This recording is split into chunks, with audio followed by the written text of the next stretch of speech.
Today we'll study something in applied mathematics. So we are going to study a curve that an idealized hanging chain or cable assumes under its own weight. Here we have four images. So in the first image we see this bridge here. So we see this cable which is supported at two ends. Now in the second image we see this chain hanging under its own weight supported by two poles. In the third we see overhead transmission wires hanging. And in the fourth, we see the silk on the spider's web. So in all four cases, we have a chain or a cable which is hanging under its own weight, supported at two ends. Now the first question is, can we identify this shape? Now this U-like shape, it looks like a parabola. So for a long time, people used to think these curves, they are parabolic or approximate parabolas. Now the mathematical properties of this curve were first studied by Robert Hooke in 1670s, and its equation was derived by Leibniz, Huygens and Johann Bernoulli in 1691. So this curve, it's not a parabolic shape. This curve is something called as catenary. Now physics says a hanging chain will assume a shape of least potential energy, and this shape of least potential energy is a catenary. So basically catenary is the curve that an idealized hanging chain or cable assumes under its own weight when supported only at its ends. So now we will derive the equation of catenary. Now suppose we have this catenary supported at two ends, and I'll take this as the origin. That's your x-axis and y-axis, and this is the minimum point on this curve. Now if we look at this portion of curve, and let's say its length is S, then we know that there are three forces acting on it, T0, T and mg. If mass per unit length is lambda, then mass of this part of cable is lambda into S. Now let us consider horizontal forces. So for mechanical equilibrium, forces are balanced. So here the force is T cos theta, and T cos theta must be equal to T0, and the vertical force is T sin theta, and T sin theta is equal to mg, and m in this case is lambda s, so I'll say it is lambda s into g. Now I'll divide the second equation with first, then I can write tan theta as lambda g s upon T0. So what I'll also do is I'll take this constant T0 upon lambda g as some constant a, so I can write this as tan theta equals s upon a. Now we know that tan theta is nothing but slope of derivative at any point, so basically it is dy by dx, and it is equal to s upon a. Now I'll differentiate it again with respect to x, so now I can write d square y upon dx square. Now this is 1 upon a, and this is ds upon dx.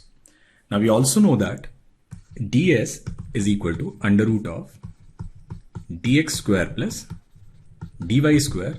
So from here we'll write ds upon dx as 1 plus dy upon dx whole square. So if I'll put the value of ds upon dx, then I can write d square y upon dx square equals 1 upon a into under root of 1 plus dy by dx whole square. Now we need to solve this differential equation. So what I'll do is I'll let dy by dx as some z, then d2y upon dx square will be dz upon dx. So I can write this differential equation as dz upon dx is equal to 1 upon a into under root 1 plus z square. So now I can write it as dz upon under root of 1 plus z square equals dx upon a. Now I'll integrate.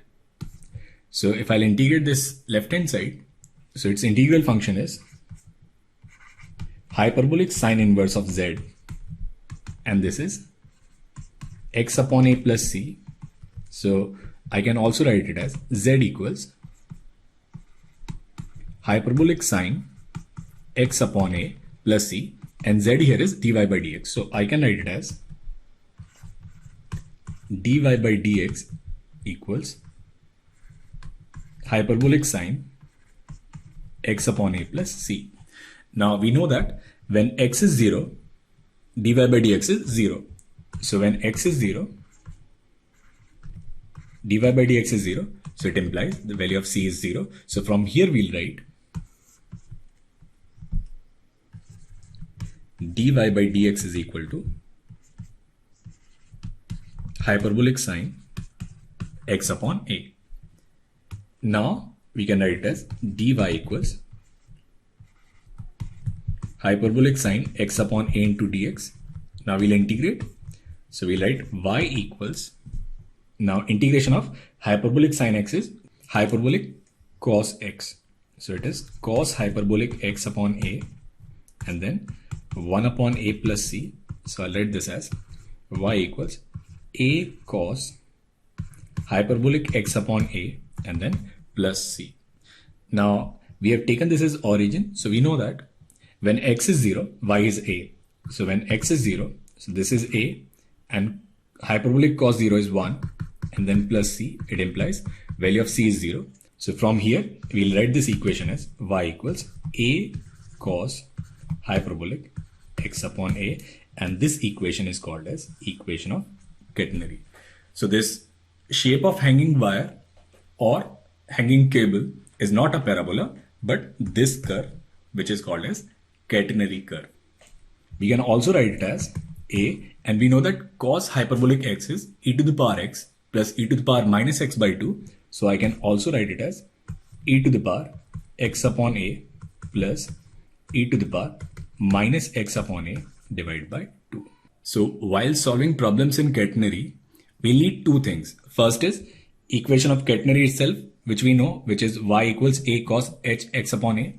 And second is the length of cable. Now what we'll do is we'll find length of this half cable. So we know that ds upon dx is under root of 1 plus dy by dx whole square. So we know that ds upon dx in this case will be 1 plus, and what is dy by dx? So dy by dx in this case will be,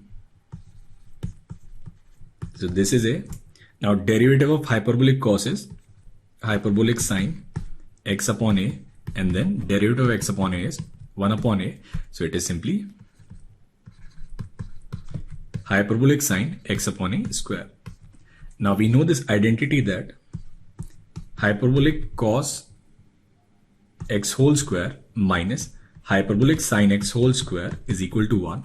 So under root of 1 plus sine square x upon a is cos h x upon a. So I can write ds upon dx as hyperbolic cos x upon a. So I can write ds as hyperbolic cos x upon a into dx. Now length of this half cable, so it will be integral from the value of x here is 0, and suppose at this point the value of x is x1. So from 0 to x1, hyperbolic cos x upon a into dx.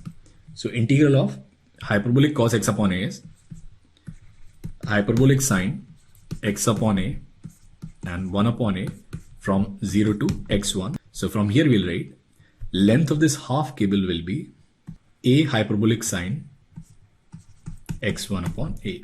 So now we have two results. First result is equation of Catenary itself, and second is length of this cable, which is 2 times the length of half cable.